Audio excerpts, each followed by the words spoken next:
The Gary Vee thing was really interesting because if you look at making $91 million in a couple months and 41 of that coming from royalties, I think it really started to make me think around, okay, how should you build out your NFT set, especially that initial one, to where it's making money initially so you can run that into like, how do you add value to your clients and customers?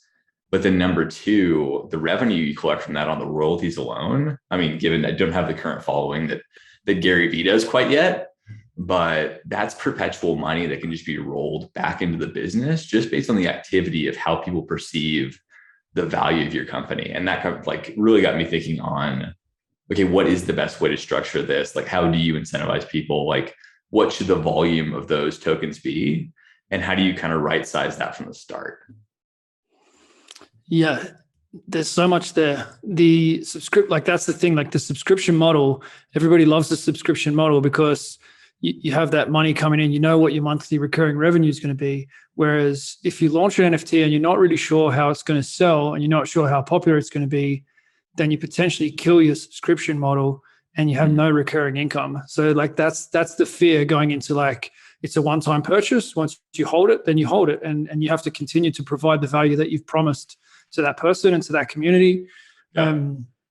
So yeah, it is a really interesting conversation. I've been chatting with people about, okay, what percentage. I was chatting about minting on a different platform, on the Theta platform, and they're like, yeah, we want to keep the royalties at like 1%. And their thing is mostly with art tokens, and they're looking at it from a different angle. So I was having a conversation with this guy, about where they're at with it. And they want to charge like 3%, and they want the owner to take a 1% royalty. Where I heard Gary Vee there saying like, I'm taking 10%. So I wonder if he's taking 10% and then OpenSea is taking a 2.5, or whether he did a deal with OpenSea. But my understanding is it's generally 2.5 and then 7.5% for the person who creates, I think is like the standard on OpenSea. But maybe people will comment and tell us about, how this is going. We're just two guys that are kind of relatively new to this space. As Gary Vee said, like 9 months ago, I didn't know what an NFT is. Like everybody's new to this space, but a lot of people have been deeper into it than what we have. But yeah, I mean, that it's like an unknown with that recurring. Like it depends on what your tokens are selling for. And then it depends how quickly they turn over. That's going to make all the difference on that recurring model. But if you have that captive audience and people who care about your project and your token, and depending on what your token is, I think they're also going to be so many different revenue streams around that. If you listen to Raoul Pal, do you listen to Raoul Pal at all from Real Vision? I've gotten into Raoul Pal a little bit. I need to do a deeper dive on him. I've got a 5-hour flight on tomorrow, so that'll be the goal. Yeah, I just listened to his second one in the exponential age, and he was just talking about like you can't keep up with this stuff. Like you have to try a few things and keep up with that. And he's been in finance for a long time, smart guy, well connected, big network around him, and he feels like he can't keep up with speaking to all the greatest minds in kind of the crypto space. So everybody's going to feel like that to an extent. But he was talking about how he feels like the social tokens are actually going to be the really big play, and everyone's talking about NFTs at the moment. But he keeps talking about Chili's, and I've heard him talk about it before. Of like the Manchester United tokens are only worth about 25 million, and they have like 1 billion fans. And he's saying like this is at least a multi-billion-dollar kind of a project if they're able to engage their fans and provide value there with the fan base that they have. So we don't really know yet, but what we do know is, if you have that genuine community around you and you're providing value to them and you have a strong relationship with them, then I think other revenue models, will present themselves, and there will be other possibilities. So that it's not like, because it feels a bit like, oh, this is like perpetually like this is the thing and that's the only thing. Like once I've done this, like I've said, there's only going to be 10,000 tokens. So I might just kill myself by having these tokens. The price is too low. There's not enough turnover. So like I've just destroyed my business kind of thing, and I'm boxed in. But I don't think it's going to play out like that. You can already see some of the plays around mutations, and I think there's going to be different permeations and things that permutations is the word I'm looking for there. But ways that you can go with it as a next move. What are you thinking about? Like, is that what you're kind of like? How does 10,000? Everyone seems to be doing like 10,000 or 8,000. Is that kind of something that you're thinking about there of like, how does that work as a model? Yeah. So I think for me, it kind of comes down to, I think there's a couple things to like parse out there. Number one is I think, what is the goal for that? And I can jump into like what we're doing with Dexata and how I'm kind of thinking about it around it with the SaaS company. But you mentioned the turnover thing. And I think that's really interesting. So I want to double click in that real quick. Because if you're thinking about it from an initial like offering and generating cash to put back into the business to add value, and then the turnover also adding residual value, I think how you try to set up and strategize both one, the offering, and then two, how you're maintaining value around that is a really interesting play. Because if you think about it from a maximization of cash standpoint, you would really want something where you had a high initial offering, but then you had a really high turnover of coins. So I think from a creator standpoint, how do you structure that to where people are like getting the value and then trying to like share that value, and then like built on a foundation of you adding more and more value? Because like that would be the maximization of cash play. Like there's a very real universe where you can have an initial outlet and then make all your money and not have to ask your fans for anything else, just based on the fact that like there's so much buying and selling going on. So I think that's the thing that like, it's a bigger problem that I've yet to kind of figure out the maximization angle on.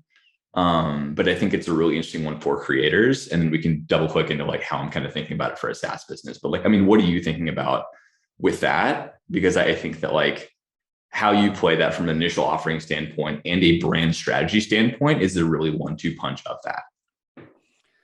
Yeah, so I recently bought the secret pineapples, as I told you. Like, I think it's a big play for Theta in their quest for global adoption. Like, I'm confident that you're going to see like big celebrities coming out with these pineapples as part of their marketing strategy.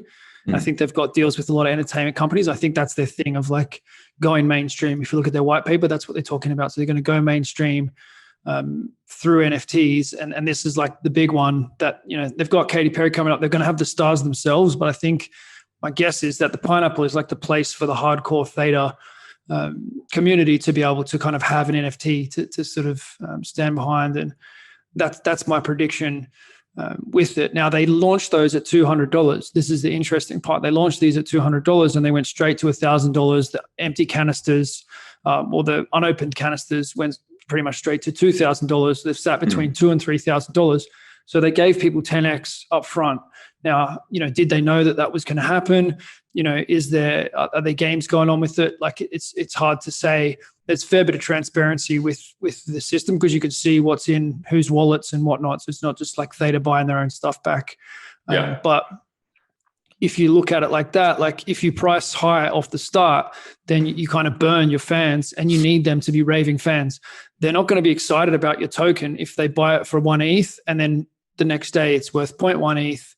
Unless it has crazy utility where they just care about the utility, they're with you for the long term, they're like your hardcore fans, then, you know, maybe they take that bet on you. But if the average NFT buyer, if you price high and it doesn't hold value, then you're kind of done. Like you got to start from, you know, I think it's difficult to come back from that point to pull new people into a project that they look at the history and go, oh, well, you know, I think it does happen where, you know, they don't do well to the start to begin with, and then like something happens and they, you know, they pick up. But I don't think you want to price high off the bat. And again, if you're forcing turnover, like what does that say about your product? Like, you know, it's not really something that you can force too much. But I think if you want to do the opposite, and if it's just really good, then, you know, people are going to want it. And like it's a whole different way of thinking about your business of like, you know, you're trying to put the value into the hands of the customer. Because if the business is trying to stack all the value on their side, then probably no one's going to want it, you know? Well, I think you're definitely spot on there, but I think you kind of just answered the question of, so like Gary Vee is my only like real data point this, because he's the only person I've seen do it at scale with VeeFriends. And if you look at like what happened with VeeFriends, they're essentially like multiple utility tokens. So for an average business, you can kind of think about this as doing multiple releases. Like a lot of people are thinking of NFTs in just the sense of like, I have my initial offering, this is the utility I'm offering, or this is kind of like the buy into the project, and that's it. But if you look at the way he structured it, I think it's a model that you could probably adopt to do maximization of both. So he's got like offense orangutan, like flexing fox, like a whole litany of characters. I think he wants to build out like 200 of them. And each of those have like a different permission set. So like one would be you have access to like every conference that we're going to do in the next 3 years, normally like $4,000 conferences. And then another one could be like, you could play like a pickup basketball game with like Gary Vee and like 4 of his friends. So I think in doing that multiple utility, you are adding value and forcing turnover in the same token. Because like if his first event is like absolutely raging and he just goes way over the top and delivers more value, which is I think what he's come out and said he's going to do, then people are going to be like, that's awesome. I want to get in on that. There's only a limited number of seats. But then also if he has an event in like Jakarta and I'm sitting here in Ann Arbor, Michigan, I'm not going to be able to attend that event, but I could probably capitalize on selling that to somebody who would. And then there are going to be people who are going to hold, like if he had one that like had hypothetically direct text message access to Gary Vee, that's when I could see him holding, like the people holding that for a while, because why would you ever give that up? So I think I think the way to think about structuring and the way I'm thinking about structuring is you kind of have your core value set tokens to where like that's your initial offering for your raising fans. And you can stack additional utility offerings on top of those. And you can also do multiple releases. So you've kind of got your raving fans in one. Those are people like who are like have those diamond hands and are holding. And then you're able to garner additional revenue on top of that to kind of maximize both sides. Given all of this is set under a very firm stance. And I'm going to like, however many times we talk about this, I'll probably go back to this, is like, you have to add value, and the value your brand adds has to be growing for any of this to be worth anything. Or you come up with some kind of mad hype. Like there's definitely ways around it. If you somehow manage to just crack into some weird pop culture thing on TikTok, or some dude, that stuff. There's all kind of quirks in this game where people are just making weird stuff hit and stick, and you understand it later of why it happened. Like that's the cool thing, is it's not clear yet. But with the utility token and kind of the direction that we want to go with it, like maybe that's just because we're, a little bit older than the young kids coming into this. But we're definitely thinking, and I know it will happen, and it is happening with Gary Vee's play there. I actually didn't know that he had like those different functionalities within the different tokens. So that's crazy interesting, and that's going to have me like buzzing for the rest of the day with ideas around that. I would have. I was thinking about buying one. I would have just bought like whatever's going like. But now I'm going to have a much deeper dive into what's going on there. He did a really good podcast with Kevin Rose that we can link in the comments, and I can send you after on Kevin Rose's podcast called Proof. If you're in NFTs at all, I think Kevin Rose is like one of the most influential people and knowledgeable people in the space. And it's like Proof and Modern Finance, both those podcasts are absolutely awesome. Yeah, that's very cool. Yeah, but as you say, like the other possibility is like launch one NFT. That's like, if you hold this NFT, you can book a call anytime, like within 48 hours, I'm going to be on the phone with you. If I can do it sooner, I'll do it sooner. Like you could have an NFT like that. And imagine, if Gary Vee had that NFT, what would it sell for? Like, is that worth $500,000? Is that worth $1 million? Like you get a good tip. Maybe Gary's just going to drop you a text message at some stage saying, hey, like I got a bit of a tip on this. Like maybe just jump on this one. Like what's that service worth? Like that's it's weird, but it's happening. And so like those really small launches and ultra rare services could really be the thing. I was talking to a guy that had a theta drop, and he has one on there that's like a 30-minute Zoom call, and it's $22,000. And he's like, yeah, people are paying it. And it's like, well, if you get a good crypto tip and you got millions of dollars of crypto, then $22,000 is not such a big deal. If he's if he's got the courage to take that call and to know, well, like I'm pretty sure I can offer that sort of value to people. Then that's what's happening. And it's just got the idea with this podcast, I guess, is that we flesh out ideas and people can see us working on this stuff, and you'll see these being implemented in what we're doing, but also to create a dialogue with new people about how we're playing this stuff. So talk about a little bit more with the software as a service. When you say SaaS, I think half of my audience, like, I don't know when I picked up on that, but it wasn't like, I think it's not really part of my normal verbiage. But yeah, software as a service is like, you want to talk to us a bit about that? And has it arrived yet to software as a service? Like, are there NFT plays that you see popping up? So this is kind of a new area because I think it blends some things and requires some interesting technology depending on how you do it. So this is kind of like my viewpoint of it. And I need to study a little bit more how other SaaS companies are doing it because I haven't seen it yet. So I have a SaaS software company called Dexata. We're launching in probably January or February. And it's a software that I think is really going to change the coaching game by allowing coaches to really provide that one-on-one experience you would get if you were in person, but do so virtually. So how do we create that client and coach experience that everyone raves after, but allow you from a coach standpoint to be able to multiply the amount of people you can impact based on how we set up the software, the structure, and really built around that cadence of getting that client hooked, keeping them winning, and supporting them along the journey. So as I'm thinking about this, the classic, if you look at software companies just the past like 10 years, plus the classic thing to do is to raise VC funding or bootstrap, and there's really no in between. You've got some people who do like friends and family money. But as I started to look at this, I was like, okay, one, is there a way to use NFTs both in the business itself, which the classic software, like software as a service business is, say Keegan wanted to like manage all his clients in Dexata, it would be like X amount, like $3 per client per month. So if he had 100 clients, he would pay $300 a month and he would get to use the software. That is the classic model setup. And the other classic thing that a lot of software companies do is they go out to venture capitalists, which are people with a ton of money, aggregated through multiple different ways to kind of pick where they think the companies that are going to be growing are and give them money for a stake in the company. So those are kind of the two foundations of, I think, software as a service up till now. The way I was kind of thinking about this is kind of twofold. One, could you use NFTs as a way to raise capital and do so in an easier and more decentralized way? So with the like advent of smart contracts, we can really write in whatever permissions we want to that.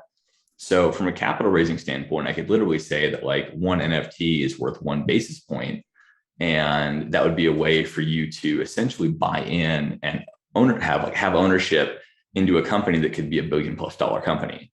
So if you sold that at like, this is not the price, but like we just sold that as 1 ETH and you bought it and it essentially looks like $4,200 right now, and that becomes $1 billion company, that becomes an exponential return on your investment.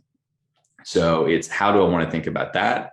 And then the second standpoint, which you can kind of break it after, is there a place for NFTs in the business longer term where maybe you have a subset of NFTs to where you have lifetime membership or you have unlimited clients, or you have access to premium features that other people aren't going to get.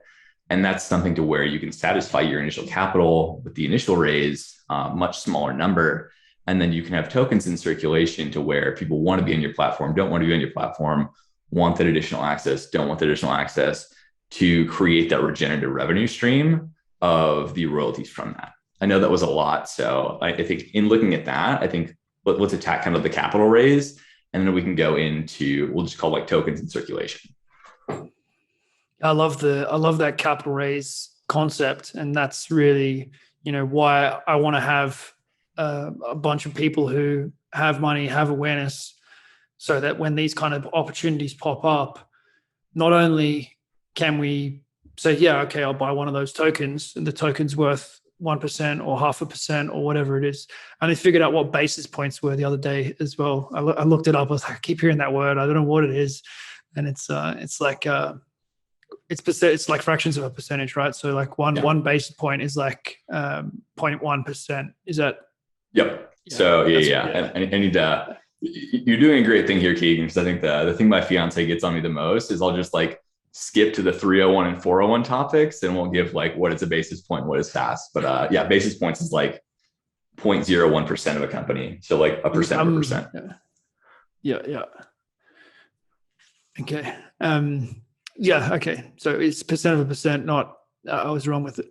But that's what I looked it up because I was hearing 75 basis points and that's like 0.75%. Yes. Yeah, exactly. So I didn't grow up around that language, you know what I mean? And it's I still don't, come from that traditional finance kind of background. So it's not just for people listening in, it's like literally, but I think that's cool to just be okay with, like, especially in the crypto space and stuff, like ask, hey, what does this mean? Because there's a bunch of new language. Like there's people dropping all kinds of, like, people write GM all the time in the discords. It means good morning. Like it's not complicated, but if you're in there and you don't know what GM is, then like you can be kind of confused and feel like you're out of the culture when it's just something really silly. The same kind of deal with the basis points. Like it's not hard to know, but you feel like you're out of the culture when, it's like when the cool kids at school are using different words, or when you travel and you don't understand what's going on around you in the gringo games where people are having jokes and you don't know what the joke is. But yeah, it's better. That's one of the fun things with this, just filling in the language gap. But yeah, the raise, like that idea excites me so much, to have a bunch of guys who are doing well with their own businesses. And then they go, yeah, like get me in there for a token, which is whatever you want to offer. You're going to sell 30% of your company effectively or whatever it is. But it's not just the token, it's the fact that then we want you to win. So then we want you on our podcast. We're going to retweet your stuff. We're going to repost your stuff. We're going to give okay, like I'm looking at your website, dude, and like you misspelled something, or all that stuff is like in everybody's interest. And even other guys who are part of the project who don't buy into that are going to keep an eye on what you're up to. And if there's a benefit back to, say, the Uncommon Success collective, like say Uncommon Success invests in you with some of the funds that are there, then there's like a co-incentive between my business and your business through holding this NFT. This stuff is like, it seems like, oh yeah, it's just like shares, but it's really not. Like it is a different thing, and the liquidity of it and the transparency of it, I think is really going to change the game. My question for you with it is like, I was listening to Roll Paul talking about, and he was talking about another guy saying the rights that go with an NFT is like, they can't regulate on top of it. Like it's almost impossible that regulation is going to stamp on NFTs in the way that they're kind of threatening to with tokens and ICOs and those sorts of things. What's your understanding in that?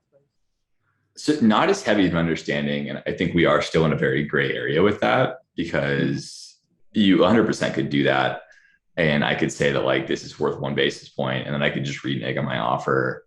And that looks bad on me. I think it speaks to a broader point to me in NFTs, is the fact that like brand integrity or everything.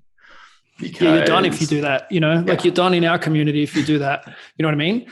Yep. That's the thing. Like, I think it's like so much more on the line. It makes business so much more personal. Like people talking about like, what if you just run off with the money? Like if I run off with the money, like my life's over. Like, cause it's all my friends. Like what am I going to do? Like it's something that's public, and there's one degree of freedom in stuff now. Like people write a Medium article about what happened to them, and you Google, like it's just, you can't, like it's not going to happen like that. It is happening with anonymous NFT plays, but if you've got your name out there and your brand out there, then I think there's like a whole new level of accountability and like immutable. Like I even feel that pressure with like business reviews and stuff. Like things are much more permanent than they were like 5 or 10 years ago. If someone didn't like your service, they really couldn't do much, where now it's like more and more like you want to look after your people. Yeah. I mean, I think you're spot on. And like, that's the cool thing about it, because like under all of this, like the technology really allows accountability and visibility. From a creator standpoint, from a real macro standpoint, nobody can pass around your stuff anymore because your name is watermarked and stamped on that.